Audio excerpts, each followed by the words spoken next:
America లాంటి అగ్రదేశానికి ఒక చిన్న దేశం స్ట్రాంగ్ వార్నింగ్ ఇచ్చింది. అవును, మేము మాట్లాడే ముందు ఫస్ట్ యాక్షనే ఉంటుంది, ఆ తర్వాతే మాటలు. ఇదేదో చైనానో రష్యానో ఇస్తే అనుకునేరు కాదు. డెన్మార్క్, అతి చిన్న దేశమైనటువంటి డెన్మార్క్ అగ్రరాజ్యం అమెరికాకి ఇచ్చినటువంటి స్ట్రాంగ్ వార్నింగ్. అవును, గ్రీన్లాండ్ భూభాగం విషయంలో అమెరికా చేస్తున్న వైఖరికి, కామెంట్స్కి డెన్మార్క్ గట్టిగానే జవాబిచ్చింది. ముందు మేము ట్రిగర్ నొక్కుతాం, ఆ తర్వాతే చర్చలు జరుపుతాం. ఎస్, అమెరికాకు డెన్మార్క్ ఇచ్చిన స్ట్రాంగ్ వార్నింగ్తో ప్రపంచ దేశాలన్నీ కూడా నివ్వెరపోయిన పరిస్థితి. అవును, భయపెట్టడం కోసమో లేకపోతే ఏదో తన దేశ ఉనికిని కాపాడుకోవడం కోసమో, తన శక్తిని చూపించడం కోసమో ఈ మాటలు చెప్పలేదు. గ్రీన్లాండ్ భూభాగం విషయంలో అమెరికా చేస్తున్నటువంటి ఈ వైఖరి అలాగే కామెంట్స్ ఏవైనా ఉన్నాయో అవి వెనక్కి తీసుకోకపోతే అన్నంత పని చేస్తానికి వెనకాడమంటూ కూడా డెన్మార్క్ గట్టిగానే స్ట్రాంగ్ వార్నింగ్ ఇచ్చింది. డెన్మార్క్ గట్టిగానే స్ట్రాంగ్ వార్నింగ్ ఇస్తూ కూడా మండిపడింది. 8 శతాబ్దాల క్రితం నాటి రూల్ను మళ్ళీ గుర్తు చేస్తూ కూడా ఒక్కసారిగా ప్రపంచం దృష్టిలో పడింది. ఇంతకీ డెన్మార్క్ విధించుకున్న రూల్ ఏంటి? నిజంగానే ఆ రూల్ ప్రకారం నడుచుకుంటే అంత భయంకరంగా ఉంటుందా? నిజంగా ఆ రూల్ని చూసుకునే ప్రపంచంలోనే అగ్రదేశమైన అమెరికాకు అంత నేరుగా డైరెక్ట్గా ఇంత స్ట్రైట్ వార్నింగ్ ఇచ్చిందా? ఎస్, అవుననే మాటలు వినిపిస్తున్నాయి.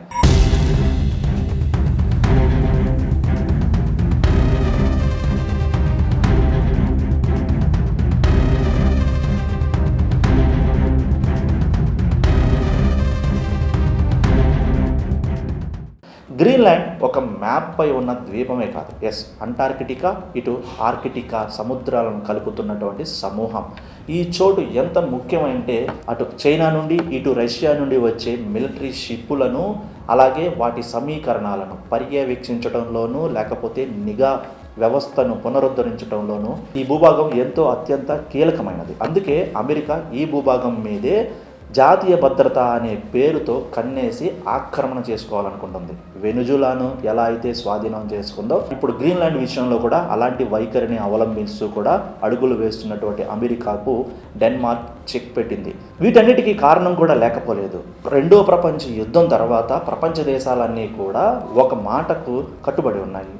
భవిష్యత్తులో కనుక యుద్ధాలు వస్తే మాత్రం అది భూభాగం కోసమో లేకపోతే భూభాగంలో ఉన్నటువంటి ప్రదేశాల కోసం కాదు, మార్గాల కోసం, ఖనిజ సంపద కోసం. ఖనిజ సంపద ఎక్కడ ఉందో ఆ భూభాగాలను స్వాధీనం చేసుకోవడం కోసమే ఈ యుద్ధాలు సంభవిస్తాయని ఆనాడే ప్రపంచ దేశాలు అంచనా వేశాయి. 1940లో నాటి జర్మన్ డెన్మార్క్పై దాడి చేసినప్పుడు కేవలం ఒక్క రోజులోనే డెన్మార్క్ మొత్తాన్ని స్వాధీనం చేసుకోవడం అప్పటి ప్రపంచ యుద్ధంలో ఒక కీలక మలుపు. ఆ ఒక్క రోజులో చీకటిలోకి వెళ్ళిపోయిన డెన్మార్క్ ఆ చీకటిలో నుంచి నేర్చుకున్న గుణపాఠమే ఇప్పుడు తను చెప్తున్నటువంటి రూల్. అప్పుడు ఉన్నటువంటి పరిస్థితుల రీత్యా శత్రు దేశాలు సరిహద్దులను ఆక్రమించుకునే సమయంలో ఒక దేశం సైన్యానికి ఆదేశాలు ఇవ్వటంలో ఆలస్యం, అంటే కమ్యూనికేషన్ మిస్ మ్యాచ్ అయిందనమాట. అంతే, ఒకే ఒక రోజులో సైన్యానికి ఆదేశాలు చేరేలోపే జర్మనీ మొత్తాన్ని ఆక్రమించుకొని చీకటిలోకి తీసుకెళ్ళిపోయింది. ఆ చీకటి ఓటమి నుంచి గుణపాఠంగా నేర్చుకొని తనకంటూ ఒక రూలు నియమించుకున్న అప్పటి నుంచి ఒక శక్తివంతమైన ఎదురులేని దేశంగా నిలిచింది డెన్మార్క్. అప్పటికి డెన్మార్క్ తగిలిన గాయాన్ని మర్చిపోకుండా 1952లో ఒక కఠినమైన అత్యంత కీలకమైనటువంటి రూల్ను నియమించుకుంది. దేశ సరిహద్దులకు ముప్పు అనిపిస్తే మాత్రం సైన్యం ఎటువంటి ఆదేశాలకు ఎదురు చూడాల్సిన అవసరం లేదు. భద్రతా దళాలు స్వయం ప్రతిపత్తితో సరిహద్దులను కాపాడే స్వయం శక్తి ప్రాతిపాదికను ఆయా దేశం ఆ సైన్యానికి ఇస్తున్నట్లుగా కూడా ఒక రూల్ నియమించుకుంది. కేవలం ఆ రూల్ని చూసుకునే అమెరికాకు ఇంత గట్టి స్ట్రాంగ్ వార్నింగ్ ఇచ్చాయంటుంది ప్రపంచ దేశాలు. ఆలోచనలు మాటలు కాదు, ముందు బుల్లెట్ దించిన తర్వాతే కూర్చొని మాట్లాడతాం. ఇది మా స్టైల్. ఇప్పుడు డెన్మార్క్ చెప్తున్నటువంటి ఆ రూలే ఇదన్నమాట.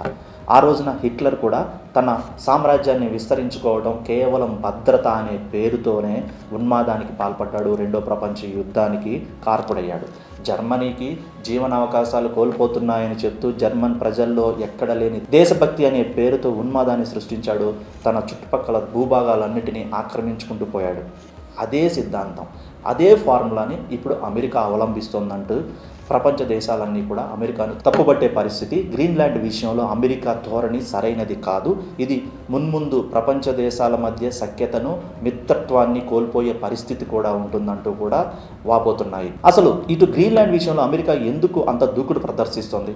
భూభాగమో కాదు, అక్కడ ఖనిజ సంపదో కాదు, ముఖ్యంగా అటు రష్యా నుంచి ఇటు చైనా నుంచి వస్తున్నటువంటి నౌకలు కానివ్వండి, వాళ్ళు నిర్వహించే రీసెర్చ్ పనులు ఏవైతే ఉన్నాయో వాటిని ముందుగా పరిగణించేది కూడా ఈ భూభాగం నుంచే. అంతేకాదు రానున్న కాలంలో మంచు కరిగిపోయి కొత్త మార్గాలు ఏర్పడి అంతులేని ఖనిజ సంపద బయటపడబోతోంది. ఆ ఖనిజ సంపదను ఎక్కడ కోల్పోతామో, ఆయా ద్వీపాలకు సంబంధించిన ఉనికిని పట్టు కోల్పోతే మాత్రం భవిష్యత్తులో తమ అగ్రరాజ్యం ఆధిపత్యాన్ని కోల్పోతుంది అన్న విషయం ట్రంప్ మాటల్లో చాలా స్పష్టంగా కనిపిస్తుంది. అందుకే ఇంతటి ఉన్మాదానికి శ్రీకారం చుట్టాడు. డెన్మార్క్ సంపద చరిత్రాత్మకమే, కానీ ఒక చిన్న దేశం పెద్ద దేశాన్ని ఎదిరించడం అనేది అంత ఆషామాషి కూడా కాదు. యుద్ధం వచ్చినా ఎదుర్కొనే శక్తి కూడా ఉండాలి. వీటన్నిటిని ఆలోచించకుండానే డెన్మార్క్ ఇంతటి సాహసానికి పాల్పడిందా అంటే ఎస్, అవునని అంటున్నారు.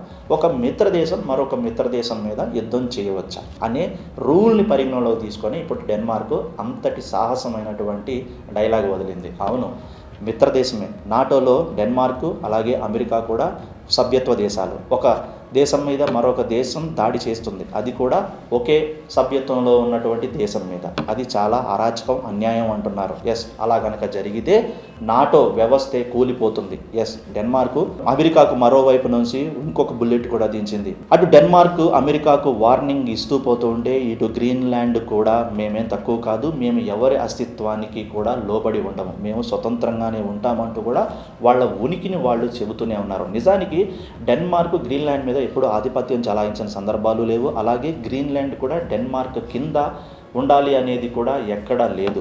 ఏ దేశం స్వతంత్రం ఆ దేశానికి ఉంటుంది. మొన్న అమెరికా వెనుజులా విషయంలో ఎలా అయితే ప్రవర్తించిందో ఇప్పుడు గ్రీన్లాండ్ విషయంలో కూడా అలాగే ప్రవర్తించడానికి సిద్ధమవుతుంది. అమెరికా శత్రువుల్ని మాత్రమే కాదు తన మిత్రుల్ని కూడా కోల్పోతుంది అంటున్నాయి ప్రపంచ దేశాలు. అవును, నాటోలో సభ్యత్వం ఉన్నటువంటి డెన్మార్క్ పై యుద్ధం చేస్తే తన మిత్ర దేశం మీద ఇంకొక మిత్ర దేశం యుద్ధం చేసినట్లే. అది కనుక జరిగితే నాటో సభ్యత్వం అలాగే నాటో ఉనికే విచ్ఛిన్నమయ్యే పరిస్థితి ఉంది. అదే కనుక జరిగితే మూడో ప్రపంచ యుద్ధానికి అమెరికానే నాంది పలికినట్లవుతుంది. ఈ సమస్యను గుర్తించకుండా తన అహంకారపూరిత నిర్ణయాలను ముందుకు తీసుకెళ్తూ అగ్రరాజ్యం అమెరికా తీసుకుంటున్నటువంటి ఈ నిర్ణయాలను ప్రపంచ దేశాలు అన్నీ కూడా తోసిపుచ్చుతున్నాయి. అమెరికా ఎందుకు అసలు ఇలా చేస్తుంది, ఎందుకు ఇంత మొండిపట్టుగా ముందుకు వెళ్తోంది, గ్రీన్లాండ్ చుట్టూ జరుగుతున్న పరిణామాలు హెచ్చరికలను ఎందుకు బేఖాతరు చేస్తుంది అనేది కూడా ఒక ప్రశ్న. ఇది ఇలాగే కొనసాగితే గనక భవిష్యత్తులో మరికొన్ని దేశాలు కూడా తమ భూభాగాలను కోల్పోయే పరిస్థితి ఉంటుంది. అసలు భూభాగాన్ని ఆక్రమించుకున్న తర్వాత ఆ దేశం ఆ భూభాగం తనదేనా అనే ప్రశ్న కూడా వేసుకోవాల్సిన పరిస్థితి. అమెరికా వ్యవహార శైలిని కనుక మనం సపోర్ట్ చేస్తూ వెళితే మరిన్ని దేశాలు కూడా ఆ బాటలోనే ప్రయాణించే అవకాశం ఉంది. అదే కనుక జరిగితే ఒక దేశం ఇంకొక దేశ భూభాగాన్ని ఆక్రమించుకునే యుద్ధాలు మున్ముందు రాబోతున్నాయి. నిజంగా అదే కనుక జరిగితే అది మూడో ప్రపంచ యుద్ధం కన్నా కూడా ఇంకా భయంకరంగా ఉంటుంది అంటున్నారు. అందుకే డెన్మార్క్ చేసినటువంటి ఈ సాహసోపేతమైనటువంటి నిర్ణయానికి ప్రపంచ దేశాలన్నీ మద్దతు పలుకుతున్నాయి. దేశం చిన్నదే, పోరాడే శక్తి కూడా చిన్నదే, అయినా కూడా తను తీసుకున్న నిర్ణయం, తను ఇచ్చిన వార్నింగ్ ఇప్పుడు ప్రపంచ దేశాలకు ఒక కనువిప్పు లాంటిది.